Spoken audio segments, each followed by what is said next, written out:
Amici bellini, perché Spalletti un po' di tosse. Hai già cagnato su cose perché poi vi distrae, c'è il TVB che praticamente parole di Spalletti mi sono mancate tantissimo, quindi andiamo a registrarle, nel senso le rileggiamo, le analizziamo, le commentiamo e cominciamo.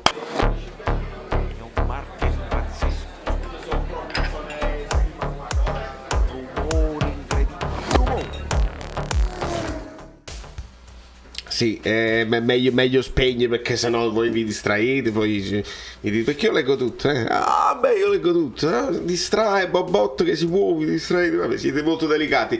Edmondo Agrillo, benvenuto sul canale, ragazzi, ci siamo quasi, ci siamo quasi per la fine del mondiale, ma è bello Spalletti che anche lui sottolinea questa cosa con una battuta che a noi del mondiale ci interessa poco, però voi lasciate comunque un like perché è comunque calcio giocato.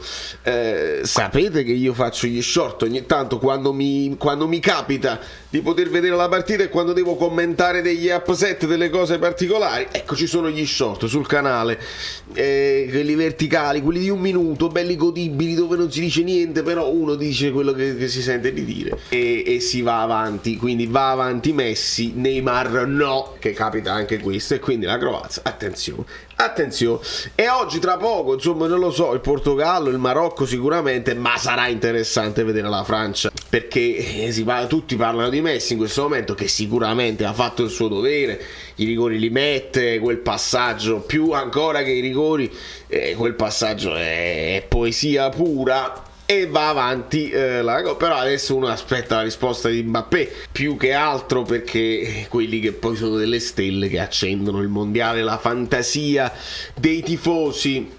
Novità anche domani, visto che abbiamo visto delle novità con l'introduzione del 3-5-2, con Raspadori che tutti quanti dicono mezzala, non lo so se poi Spalletti, sì, mezzala va bene, le qualità del centrocampista, ma ha fatto lo Zielinski e quindi anche lo Zielinski noi lo vogliamo chiamare mezzala, ma alla fine si ritrova sotto punta vicino Osimhen. A me interessa nella fase di non possesso e se lo vedo più avanti. Poi si devono alternare, perché si devono alternare, la mezzala sinistra sta più vicino ad Osimhen, ma se si sviluppa dall'altra parte è la mezzala destra, quindi nel caso dell'altra partita doveva essere Elmas oppure Anghissà. E Spalletti ci dice sì, potremmo vedere delle novità. Prima spende delle belle parole per l'allenatore dell'Antalya, che è Nuri Sahin, che poi io non me lo ricordavo sinceramente, ma è un giocatore che ha giocato in Borussia Dortmund, ha passato per il Real Madrid e per il Liverpool, insomma delle belle parole di Spalletti per lui. E poi dice sì, giustamente Crystal Palace sarà un avversario superiore, andiamo già in quei giocatori top, a partire dall'allenatore Vieira, che ovviamente Spalletti ci dice rappresenta un pochino il Lobo Zielu Anghissà, tutto insieme lui era, perché era fisicità, era anche, cioè oltre all'impatto fisico aveva anche tecnica, insomma era un po' tutto, e quindi lui ridistribuisce queste sue qualità anche ai giocatori, però come concetti di gioco sicuramente. E ci cita Zaha, l'attaccante veloce, Doucouré, centrocampista simile a lui, e Gueye, difensore centrale. Insomma, ci guarderemo la partita senza pensare tanto all'avversario, ma sicuramente un avversario di livello, quindi il Napoli dovrà scendere in campo, non come, vanno bene gli esperimenti, però è una partita importante. Si chiede di Sirigu, di Rachmani e di Dem, quindi condizioni di giocatori che si sono allenati a parte. Ovviamente per Sirigu si ritorna poi a parlare perché sta dando un pochino di preoccupazione ai tifosi il fatto che è spesso infortunato. Noi siamo passati dal dualismo Meretto-Spina, dove praticamente non c'erano certezze, ad averne praticamente uno solo, perché Sirigu è spesso non disponibile, e quindi si dovrà fare una riflessione al riguardo. Su Rachmani era previsto insomma che seguisse i compagni per fare del lavoro a secco, e poi la palla la vedrà quando si tornerà a Napoli. E su Dem, attenzione, qua si può speculare, mi potete dire voi, ma si parla di affaticamento muscolare. Ora non so se questo è un discorso che poi porterà alla cessione di Dem. Ci sono tante voci e dopo Spalletti ci ritorna ed è importante analizzarlo. Un bilancio di questa sosta, lei che le soste le conosce molto bene, si cerca di accennare insomma al fatto che lui la sosta in Russia eccetera eccetera. A Spalletti piace sottolineare la disponibilità del marketing dei social, di quelli che si occupano di queste cose qui. La sosta bene per noi. Qua poi arriva la tosse e si deve fermare, un po' di acqua, non c'è acqua, quindi cin lo stesso. E quindi lui dice: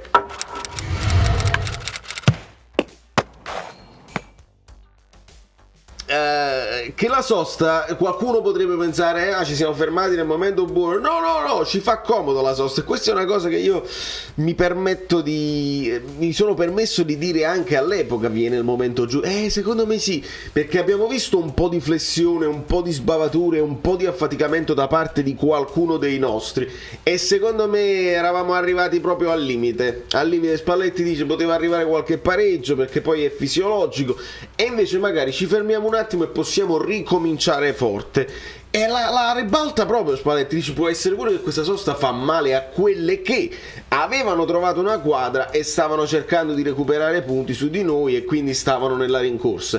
Si deve fermare quella rincorsa, noi ricominciamo con questo vantaggio, bene, no? E mi piace Spalletti sotto questo punto di vista. L'ho visto anche molto sereno, anche nelle battute, nella postura, molto molto tranquillo anche nelle battute, secondo me la voleva proprio fare questa conferenza, ed è stata una cosa tranquillissima, senza grandi polemiche. Non ci sarebbe proprio logica in queste polemiche. E poi la tosse, chiamate il dottore, cazzo, si può dire. Lombardo dice subito si può dire, parolacce e vai. Porca miseria, va bene. Parole, sono venuti a trovare anche Pirlo e Montella, hanno fatto i complimenti. Lui dice, ma i complimenti dobbiamo farli a loro, non è facile ovviamente calarsi in una realtà diversa come quella turca. Altre belle parole per Terim, che avrebbe voluto salutare ma che non è stato possibile, e su Sirigu si ritorna. Se non recupera vediamo. Probabilmente questa è una riflessione che il Napoli sta facendo, perché se serve un secondo portiere, tu trovi, ma se non te lo trovi un secondo portiere serve e servirà. A me piace ricordare che al di là di Ospina, che comunque performava alla grande, e noi quando abbiamo vinto l'ultima Coppa Italia, Ospina e poi Meret, e te lo sei ritrovato in finale, quindi avere due portieri forti non è male, non è assolutamente male, e quindi dobbiamo pensarci. 15 giorni di pausa a quelli che sono stati al mondiale, quindi Varichim, Anghissà, Lozano eccetera eccetera, quindi è facile, appena finisce 2 settimane di riposo e poi recuperano. Demme, noi vogliamo che resti con noi, quindi questo ve lo dice chiaramente Spalletti. Però e Demme stesso decide di voler andare a giocare da qualche parte, Spalletti ammette, io non l'ho fatto giocare pochissimo, c'è stato anche l'infortunio ma sicuramente l'ho fatto giocare poco, deciderà lui. Però per noi vogliamo rimanere così, sia in entrata che in uscita. E Spalletti dice: se dovesse uscire Demme, e poi è facile che non facciamo comunque niente. Attenzione, perché si parlava sempre il vice Lobotto, facciamo uscire Demme, chi entra, chi non entra eccetera eccetera. Mettiamoci l'anima in pace ragazzi, se dovesse uscire Demme, il vice Lobotto che diventa Gaetano, e lì si fanno un po' di riflessioni, si fanno di necessità virtù, a meno che non sia un bluff di Spalletti, perché poi Spalletti ci dice anche Giuntoli è quello che sta sempre a parlare, perché lo incalzano sul mercato. Le domande, a proposito, il traduttore era Diego Junior, proprio uguale, se l'avete visto nella conferenza era proprio uguale, il traduttore in turco, e arrivano pure anche domande turche. I turchi sono molto interessati al calciomercato, perché le domande sono tutte così, e quindi se ne va rimane così e non ci sono altre cose in vista. Gli si chiedono di altri giocatori e dice è Giuntoli che pensa al mercato, come i top player già sanno cosa fare prima ancora che gli arriva la palla. Giuntoli già sa cosa fare per l'anno prossimo, perché guarda avanti ovviamente, ma però noi vogliamo finire la stagione così, e quindi sarebbe bene anche non vendere niente. Secondo me un Demme all'improvviso tu può pure trovare però ogni tanto deve giocare perché sennò non rientra poi nei meccanismi. Kim sta bene qua, si incalza sul fatto che possono esserci delle offerte dalla Premier. Ovviamente sono squadre che possono essere affascinanti per tutti i giocatori, però Napoli, tifosi, Kim sta bene. Io poi voglio sapere se Kim è stato uno dei peggiori del mondiale in assoluto. Ancora se lo vogliono comprare? Dite che è stato il peggiore e me lo tengo io stretto caro a Kim, perché va bene così. E poi vari ringraziamenti ad Ali, penso insomma si tratti del responsabile della struttura che ha messo tutto a disposizione, lo si invita al Maradona e poi riconsegna il microfono, dice non me lo voglio prendere, non mi serve, e noto con piacere che i mondiali vi interessano moltissimo. Dice Spalletti, uno Spalletti sorridente, uno Spalletti sereno, Spalletti che sta lavorando, non vediamo l'ora, insomma domani ci guardiamo questa partita. Oggi ovviamente uno short sulla Francia, dovrete aspettarvelo, quindi iscrivetevi al canale, vi iscrivete al canale Telegram, lasciate i like che vi siete dimenticati, controllate che tutti, insomma, perché l'algoritmo va aiutato, soprattutto durante i mondiali, se no che faccio? Se no io mi devo aprire un canale in inglese dove parlo del nulla e cerchiamo di fare così, perché questo è da New York. Valerio Fluido è tutto, forza Napoli sempre, non pensiamo al mercato, pensiamo agli esperimenti, magari vedere la doppia punta, vedere dei momenti in cui la squadra... Crystal Palace non credo che si chiuderà in difesa, però era importante con l'Antalya capire le squadre più piccole, perché solo quello può essere il problema. Con le squadre che si aprono il Napoli se la gioca a viso aperto e ci divertiamo colpo su colpo e la freschezza può avere il sopravvento. Con le squadre che si chiudono, attenzione.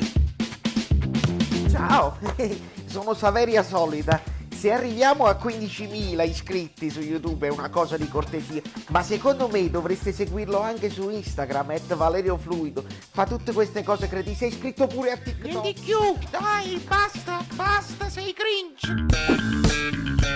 Quante cose.